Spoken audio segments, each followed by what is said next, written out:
Right, back here, just handheld video with the phone. Just wanted to let you know that the issue with the chuck opening close is sorted, finally. It's taken forever and I've wasted a few £100 changing bits I didn't need to. I changed the solenoids, the magnetic solenoids on the hydraulic directional valve. I bought some spark killers. Obviously I bought more new relays trying to find out things. And the culprit was this. One of the main PLC boards. And this one is the MC323. Now I'm not sure what component on here it is, but I had someone look at it and they suggested, I think it was possibly a solid state relay that could be causing the issue. Now, I'm not an electronics guy, so I don't know what part that is on here, but whilst waiting for this to be looked at properly and order some parts in to be repaired, I bought a spare one of these off eBay for 70 quid delivered from the States. I had to redo a couple of these small jumpers and also this selector here. Don't know what it does, don't know what it's for. I had to set that the same because it was different and put it in the machine and it works perfectly. So I've run a couple of thousand cycles now of the chuck opening and closing. I run it pretty much for a whole day at some point. So I've got a program loaded in here. This is just set to run 6 times. And all it does is come in, spins the chuck, opens it, closes it, goes back and carries on. And now it works perfect.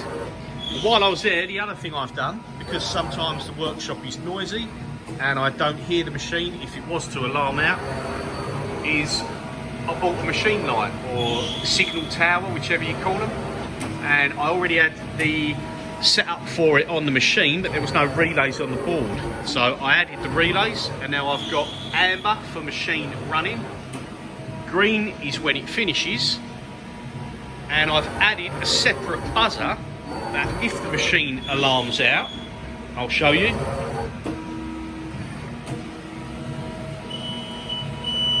That we've got the buzzer, so if I'm doing something else, I'm on the other side of the workshop or sat at the desk, then I can have that to reset and let me know what's going on, which is perfect. So yeah, that is now all working. Everything is good. A lot of time's been spent, a lot of opinions and people saying try this, try that. Every single one of them helped in the sense of I didn't really know where to start, so thank you for all your opinions and all your comments, and people on the forums, especially Practical Machines forums, the people on there really helped out. And she's back up and running, so that is good. The other thing I've been doing, as it's Christmas and it was just before Christmas, this needed a bit of maintenance. There was a lot of backlash in the x-axis and I was starting to get positional errors that I just noticed on 2 jobs. First job I didn't notice till afterwards, and the second job out of the 2 I just couldn't do the job. Everything hull wise or positional wise was slightly out of tolerance, which made me look into it, and then we saw what was worn. So we've got a brand spanking new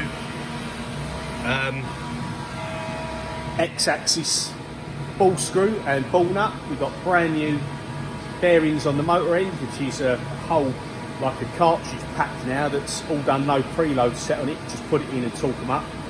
Support bearings, that's all on the X. On the Y, the ball screw and the ball nut seems really good, so from what I can tell, so I've left that. But we did put in bearing packs on both ends, and on the Z it seems like there is a little bit of play, but I want someone else to check that out first before I spend any money. And to be fair, after doing that lot, that was probably about, including the VAT, it was probably just shy of £3,000 for the 2 lots of bearing packs and the 1 ball screw ball nut. So I can't do anything else at the minute, cash wise, until I get some more work to pay for it. While I was there, I also replaced the flow meters on the X and Y. There's 5 on each axis. I bought enough to do the Z, but when I actually opened it up to look at the Z, it's actually a bit of a headache to get to. so that's been left for now. Maybe I'll do that at some point, but it's a bit more of a strip down. It's oiling well on the Z, so I know the nut is getting oil and the linear rails and the trucks are getting oil, so it's not too bad. It doesn't need to be done, it's just a case of while I had them I thought I'll replace them. So yeah, covers are still off, cleaned out all the gunk. See, that's the wire screw. That's where the support bearing is. On the x-axis, so that's a brand spanking new ball screw and ball nut from Haas.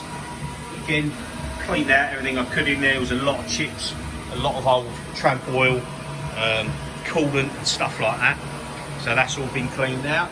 And now, just after, obviously we're now on the Christmas break, but just after that, I think around the 5th, I've got to make a phone call to speak to somebody at a company called Hyundai Engineering Solutions who are going to do a proper bull bar test. So they're going to run a bull bar test in XY, XZ, YZ, do everything like that, tweak any backlash parameters that they can do in the control for me, and basically tweak it as good as it can, and then tell me if the machine is now good for me to go, or if it's good for now and what else we need doing in the future. Like I say, the Y-axis screw seems pretty good.